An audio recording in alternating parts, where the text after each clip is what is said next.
144 বছর পর গত 13ই জানুয়ারি থেকে উত্তরপ্রদেশের প্রয়াগরাজে শুরু হয়েছে মহাকুম্ভ।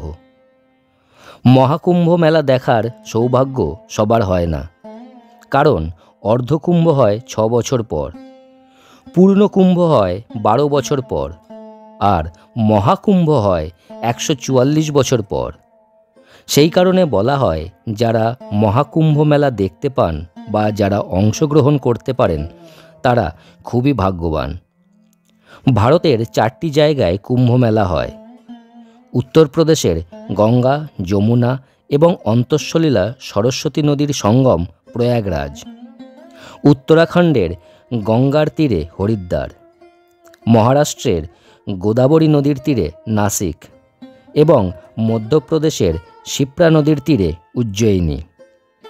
পবিত্র নদীতে ডুব দিয়ে স্নান কুম্ভ মেলার প্রধান অঙ্গ। কুম্ভ মেলায় নদীতে স্নানের মূল উদ্দেশ্যই হল মোক্ষ লাভ। অন্যভাবে বললে মূলত মোক্ষ লাভের উদ্দেশ্যেই কোটি কোটি মানুষ কুম্ভ মেলায় আসেন। আর এখানেই খুব স্বাভাবিক একটা প্রশ্ন ওঠে, কেবলমাত্র নির্দিষ্ট তিথি মেনে কুম্ভ মেলায় গিয়ে নদীতে ডুব দিয়ে স্নান করলেই মানুষের মোক্ষপ্রাপ্তি হয়? যেসব মানুষ নানা অপরাধ কাজ করেন, যারা পাপ করেন, তারা কুম্ভ মেলায় গিয়ে নদীতে ডুব দিলেই সমস্ত পাপ ধুয়ে মুছে সাফ? মানুষের মোক্ষলাভ এতই সহজ? মোক্ষলাভ আসলে কি? মানুষকে মোক্ষলাভ করতে গেলে কি করতে হয়? মোক্ষলাভ সহজ নাকি কঠিন? শুধুমাত্র সাধু সন্ন্যাসীরাই মোক্ষলাভ করতে পারেন, নাকি সাধারণ সংসারী মানুষরাও মোক্ষলাভ করেন? JM ইন্ডিয়া ব্লগের আরও একটি নতুন পডকাস্টে আপনাদের স্বাগত। আপনাদের সঙ্গে আমি জয়ন্ত। আমরা একটু জানার চেষ্টা করি মোক্ষলাভ আসলে কি। মোক্ষ শব্দের অর্থ হল পরিত্রাণ বা মুক্তি। আমরা যারা হিন্দু ধর্মাবলম্বী তারা কর্মে বিশ্বাসী, যেমন কর্ম তেমন ফল।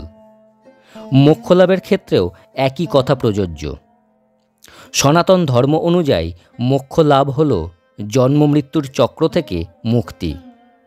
আত্মা অবিনশ্বর, আত্মার মৃত্যু হয় না। শাস্ত্র অনুযায়ী আমরা যেমন জীর্ণ কাপড় পরিত্যাগ করে নতুন কাপড় পরিধান করি, ঠিক সেই রকম আত্মাও জীর্ণ শরীর পরিত্যাগ করে আবার নতুন শরীর ধারণ করে। এটাই হলো জন্ম মৃত্যুর চক্র। এই চক্র অনির্দিষ্ট কালের জন্য চলতে থাকে, যতক্ষণ না মোক্ষ লাভ হয়। আত্মা মোক্ষ লাভের পর পরমাত্মায় মিলিত হয়, তাকে আর জন্মান্তরের চক্রে আবর্তিত হতে হয় না। সনাতন ধর্ম অনুযায়ী 4টি পুরুষার্থ আছে। পুরুষার্থ মানে জীবনের লক্ষ্য। প্রত্যেকটি মানুষের জীবনে 4টি লক্ষ্য আছে: ধর্ম, অর্থ, কাম এবং মোক্ষ। ধর্ম অর্থাৎ কর্তব্য, অর্থ মানে টাকা কড়ি সম্পত্তি ইত্যাদি, কাম মানে ইচ্ছা এবং মোক্ষ মানে মুক্তি। ধর্ম, অর্থ, কাম এবং মোক্ষ প্রত্যেকটি সমান গুরুত্বপূর্ণ, তবে মোক্ষ লাভ মানব জীবনের চরম লক্ষ্য। কেউ যদি মোক্ষ লাভ করে তবে সে জন্ম মৃত্যুর চিরন্তন চক্র থেকে মুক্তি পায়। এখন স্বাভাবিকভাবেই মনে কৌতূহল জাগে, এই সুন্দর পৃথিবী যা ভোগবিলাসের জায়গা, সেই সুন্দর জায়গা ছেড়ে কোথায় গিয়ে এত সুখ পাবো, এত আরাম পাবো? এই পৃথিবী ভোগবিলাসের জায়গা অবশ্যই, তবে সেই সঙ্গে কষ্ট এবং দুঃখেরও জায়গা। আপনারা বলবেন, কষ্ট না করলে কি কেষ্ট মেলে? একদম ঠিক কথা। তবে পৃথিবীতে কষ্ট করে যে পার্থিব সুখ পাওয়া যায় তা খুবই ক্ষণস্থায়ী। আমাদের জীবন দুঃখময়, তবে এখানে জীবন মানে একটিমাত্র জীবন নয়। জীবন বলতে এখানে আত্মার অসংখ্য জীবনের কথা বলা হয়েছে। অসংখ্য জীবন মানেই জন্ম এবং মৃত্যুর চক্র, আর জীবন মানেই জরা, ব্যাধি, বার্ধক্য এবং মৃত্যু। আত্মা এই জন্ম মৃত্যুর চক্রের মধ্যে ক্রমাগত ঘুরতে থাকে যতক্ষণ না সে তার জীবনচক্র থেকে মুক্তি লাভ করে। মানুষের জীবন 4টি জিনিস দ্বারা নিয়ন্ত্রিত হয়। বলা যেতে পারে আত্মার পুনর্জন্ম হবে নাকি আত্মা মোক্ষ লাভ করবে তা নির্ভর করে এই 4টি জিনিসের উপর। সেগুলি হলো জ্ঞান, কর্ম, ইচ্ছা এবং ভক্তি। মানুষ কেবলমাত্র জ্ঞান, কর্ম, ইচ্ছা এবং ভক্তি দ্বারা মোক্ষ লাভ করতে পারে। মোক্ষ লাভের প্রথম উপায় হল জ্ঞান, মানে জ্ঞান অর্জন। এই জ্ঞান স্কুল, কলেজ বা ইউনিভার্সিটির ডিগ্রি অর্জন করা জ্ঞান নয়। এই জ্ঞান হল আত্মজ্ঞান এবং ব্রহ্মজ্ঞান। মোক্ষ লাভের 2টি পর্যায় আছে। প্রথম পর্যায়টি হল এই জীবনেই মোক্ষ লাভ, অর্থাৎ বেঁচে থাকতেই মোক্ষ লাভ। এই পর্যায়টির নাম জীবন মুক্তি। আর দ্বিতীয় পর্যায়টি হল মৃত্যুর পর মোক্ষ লাভ। এই পর্যায়টির নাম বিদেহ মুক্তি। জীবদ্দশাতেই মোক্ষ লাভ করতে গেলে তাকে অবশ্যই আত্মজ্ঞান এবং ব্রহ্মজ্ঞান লাভ করতে হয়। আত্মজ্ঞান অর্থাৎ নিজেকে জানা। যে ব্যক্তি নিজের সম্বন্ধে প্রকৃত জ্ঞান লাভ করেছেন, অর্থাৎ আমি কে, এই জ্ঞান যিনি লাভ করেছেন তিনি প্রকৃত আত্মজ্ঞানী। আর ব্রহ্মজ্ঞান হল বিশ্ব ব্রহ্মাণ্ড সম্পর্কে জ্ঞান। মহাবিশ্ব সম্পর্কে যিনি জ্ঞান লাভ করেছেন তিনি ব্রহ্মজ্ঞানী। সাধুসঙ্গ আত্মজ্ঞান এবং ব্রহ্মজ্ঞান অর্জনে সহায়ক। আত্মজ্ঞান এবং ব্রহ্মজ্ঞান এই 2 ধরনের জ্ঞান অর্জন হল মোক্ষ লাভের প্রথম সিঁড়ি। দ্বিতীয় উপায় হল কর্ম। আগেই বলেছি সনাতন ধর্মাবলম্বীরা কর্মে বিশ্বাসী। যেমন কর্ম তেমন ফল। শুভ কর্মের মাধ্যমে মোক্ষ লাভ করা যায়। দান, সেবা, ধর্মের নিয়ম অনুসরণ করে জীবনযাপন মোক্ষ লাভের জন্য অত্যন্ত গুরুত্বপূর্ণ। যখন মানুষের ভালো কাজগুলি তার খারাপ কাজগুলিকে ছাড়িয়ে যায় তখন আত্মা অনন্ত আনন্দ এবং ঐশ্বরিক জ্ঞান লাভ করে এবং অবশেষে আত্মা মোক্ষ লাভ করে। মোক্ষ লাভের তৃতীয় উপায় হল ইচ্ছা। মোক্ষ লাভের ক্ষেত্রে ইচ্ছা একটি অত্যন্ত গুরুত্বপূর্ণ বিষয়, কারণ মানুষের ইচ্ছা মানুষের কর্মকে নিয়ন্ত্রণ করে। মানুষের ইচ্ছা সম্পূর্ণরূপে প্রতিফলিত হয় তার কর্মের উপর। বলা যেতে পারে মানুষের কর্মই হল তার ইচ্ছার বহিঃপ্রকাশ।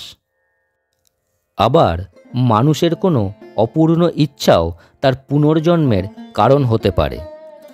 মোক্ষ লাভের চতুর্থ উপায় হল ভক্তি। ভক্তি হল বিশ্বাস বা আস্থা। পরমেশ্বরের উপর সম্পূর্ণ আস্থা রাখতে হবে, যেটা সহজ মনে হলেও পরমেশ্বরের উপর অটুট আস্থা রাখা খুবই কঠিন। জীবনের চড়াই উতরাই, সুখ দুঃখে আমরা অনেক সময় পরমেশ্বরের উপর আস্থা হারিয়ে ফেলি।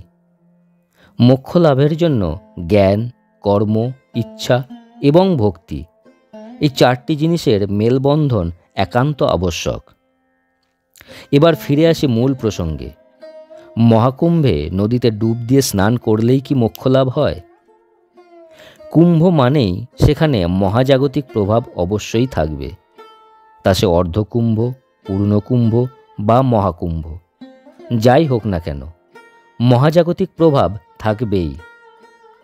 কুম্ভের মহাজাগতিক প্রভাবের বৈজ্ঞানিক ব্যাখ্যা আমি আমার আগের পডকাস্টে করেছি, তাই এখানে আর বিস্তারিত বললাম না।